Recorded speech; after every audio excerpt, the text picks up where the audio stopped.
The bus stop. Olivia's mom, Augie, Jack, and Daisy come down the stop just as I'm saying goodbye to Olivia. Slightly awkward since we are in the middle of a nice long kiss.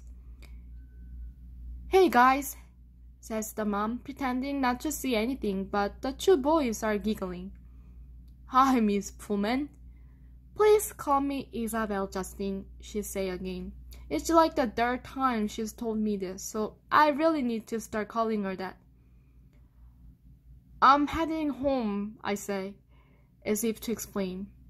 "Oh, are you heading to the subway?" she says, following the dog with the newspaper. "Can you walk Jack to the bus stop?" "No problem." "That okay with you, Jack?" The mom asks him, and he shrugs. "Justin, can you stay with him till the bus comes?" "Of course." We all say goodbye. We all say our goodbyes. Olivia winks at me. "You don't have to stay with me," says Jack as we are walking up the block. "I take the bus by myself all the time." Augie's mom is way too overprotective. He's got a long, gravelly voice, like a little tough guy. He kind of looks like one of those little rascal kids in old black and white movies. Like he should be wearing a newsboy cap and knickers. We get to the bus stop and the schedule say the bus will be there in 8 minutes. "I'll wait with you," I tell him. "Up to you," he shrugs. "Can I borrow $1? I want some gum." I fish a $1 out of my pocket and watch him cross the street.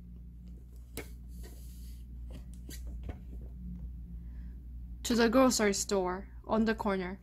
He seems too small to be walking around by himself somehow.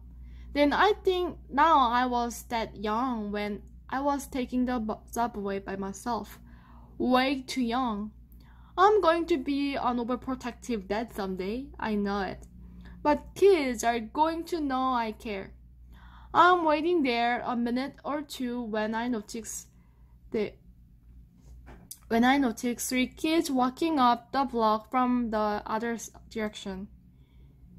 They walk right past the grocery store, but one of them looks inside and nudges the other 2, and they all back up and look inside. I can tell they're up to no good, all elbowing each other, laughing. One of them is Jack's height, but the other 2 look much bigger, more like teens. They hide behind the fruit stand in front of the store, and when Jack walks out, they trail behind him, making loud throw-up noises. Jack casually turns around at the corner to see who they are, and they run away, high-fiving each other and laughing. Little jerks. Jack crosses the street like nothing happened and stands next to me at the bus stop, blowing a bubble. "Friends of yours?" I finally say. "Huh," he says. He's trying to smile, but I can't see he's upset. "Just some jerks from my school," he says. "A kid named Julian and his 2 gorillas, Henry and Miles." "Do they bother you like that a lot?" "No, they've never done that before. They'd never do that in school or they'd get kicked out. Julian doesn't even live around here, so I guess it was just bad luck running into him." "Oh, okay," I nod. "It's not a big deal," he assured me. We both automatically look down Almofort Avenue to see if the bus is coming.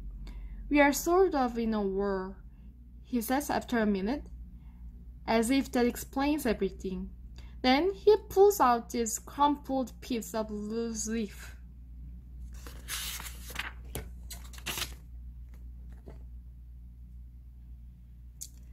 Paper from his jean pocket, and gives it to me.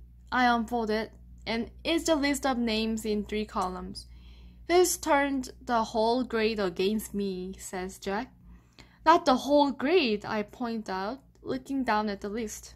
He leaves me a note in the locker that says stuff like "everybody hates you." You should tell your teacher about that. Jake looks at me like I'm an idiot and shakes his head. Anyway, you have all these neutrals, I say, pointing to the list. If you get them on your side, things will even up a bit. Yeah, well, that's really going to happen, she says sarcastically. Why not? He shoots me another look like I'm absolutely the stupidest guy he's never ever talked to in the world. What? I say. He shakes his hand like I'm hopeless.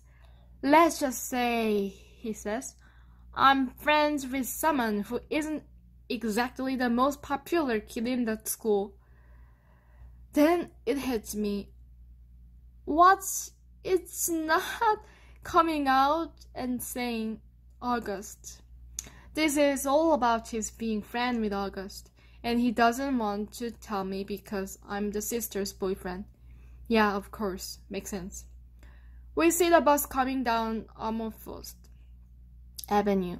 Well, just hang in there, I tell him, handing back the paper. Middle school is about as bad as it gets, and then it gets better. Everything will work out. He shrugs and shoves his list back into his pocket. We wave by when he gets on the bus, and I watch it pull away. When I get to the subway station, 2 blocks away, I see the same 3 kids hanging out in front of the bagel place next door. They're still laughing and yucking each other like they're some kind of gangbangers. Little rich boys in expensive skinny jeans acting tough. Don't know what possessed me, but I take my glasses off, put them in my pocket, and tuck my fiddle case under my arm so that pointy side is facing up. I walk over to them, my face scrunched up, meme looking. They look at me, laughing, dying on their lips. When they see me, ice cream cones at odd angles. Yo, listen up. Don't mess with Jack. I say it really slowly, gritting my teeth. My voice all clenched. He's still a tough guy. Mess with him again, and you'll be very, very sorry. And then I tap my fiddle case for effect. Got it? They nod in unison, ice cream dripping onto their hands. Good. I nod mysteriously, then sprint down the subway 2 steps at a time.